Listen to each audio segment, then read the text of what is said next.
आप आराम से बैठकर इस वीडियो को देख रहे हैं, मगर मैं आपको कहूं, आज जिस जगह पर आप अभी बैठे हो वो जमीन आज से करोड़ों साल पहले 8,500 डिग्री के तापमान से उबल रही थी, या जिस जगह पर आप बैठे हैं वो जगह लाखों सालों तक बर्फ से ढकी हुई थी। ये दोनों बातें सच हैं। इस 15 मिनट की वीडियो के अंदर आप पृथ्वी के 450 करोड़ साल के सफर को देखने वाले हैं।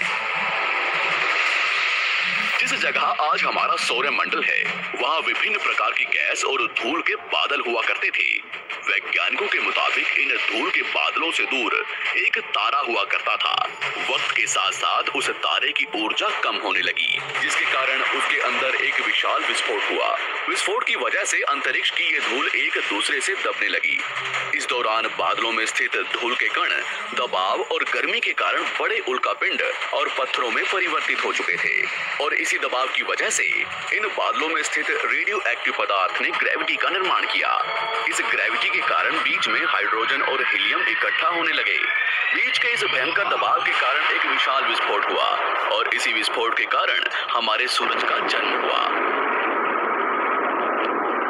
अंतरिक्ष में फैले एस्टेरॉयड यानी क्षुद्र ग्रहों में भारी वजन की वजह से सूरज के करीब आकर सूरज की परिक्रमा करने लगे।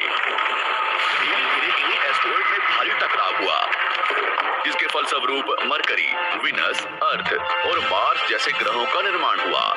वैज्ञानिकों के मुताबिक उस वक्त पृथ्वी और मार्स यानी मंगल ग्रह के बीच थिया नामक ग्रह सूरज की परिक्रमा किया करता था। पृथ्वी पर ग्रेविटी होने की वजह से सूरज की परिक्रमा करने वाले एस्टेरॉयड अब पृथ्वी की परिक्रमा करने लगे, और धीरे धीरे करोड़ों सालों तक ये पृथ्वी पर गिरते रहे। और ऐसी घटना हमारे पड़ोसी ग्रह थिया पर भी हो रही थी, जिसके कारण थिया पृथ्वी के और करीब आने लगा और आकर पृथ्वी से टकराया। इस भयंकर टकराव की वजह से पृथ्वी के हिस्से कणों के रूप में अंतरिक्ष में फैल गए और एक रिंग्स की तरह पृथ्वी की परिक्रमा करने लगे। इन्हीं परिक्रमा करते हुए कणों में टकराव होने लगा, जिसके कारण हमारे चांद का निर्माण हुआ। उस वक्त पृथ्वी पर सिर्फ एक ही समुद्र हुआ करता था, और वो था 1900 डिग्री सेल्सियस की तापमान पर उबलते हुए लावे का। उबल रही थी वो सारी चीजें जिसे आज आप अलग अलग नाम से जानते हैं। वक्त के साथ साथ पृथ्वी धीरे धीरे ठंडी हो रही थी, जिसके कारण पृथ्वी के भारी तत्व जैसे धातु और रेडियो एक्टिव पदार्थ पृथ्वी के केंद्र में जाकर इकट्ठा हो गए और हल्के पदार्थ पृथ्वी की सतह पर आ गए। लाखों सालों तक पृथ्वी पर उल्कापिंडों की बरसात हुई, और इन गिरते हुए उल्कापिंडों में जमा था नमक, मिनरल्स और पानी।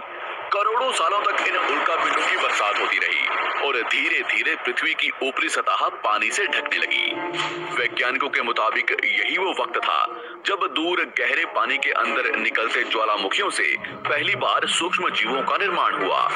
लाखों सालों बाद एक वक्त ऐसा आया जब पृथ्वी की पूरी सतह पानी से ढक चुकी थी। हमारी पृथ्वी के सबसे अंदर का कोर रेडियो एक्टिव पदार्थ से बने होने की वजह से हरदम गर्म होता रहता है, लेकिन जब भी पृथ्वी की ऊपरी जमीन ठंडी हो जाती है, तब पृथ्वी के अंदर की गर्मी बाहर नहीं निकल पाती, जिसके कारण ज्वालामुखियों का निर्माण होता है। और उस वक्त कुछ ऐसा ही हुआ।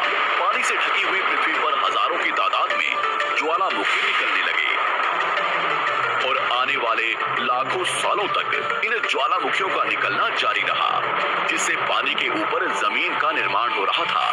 इस वक्त भी पृथ्वी पर वातावरण ना होने की वजह से अंतरिक्ष से उल्कापिंडों की बरसात हो रही थी।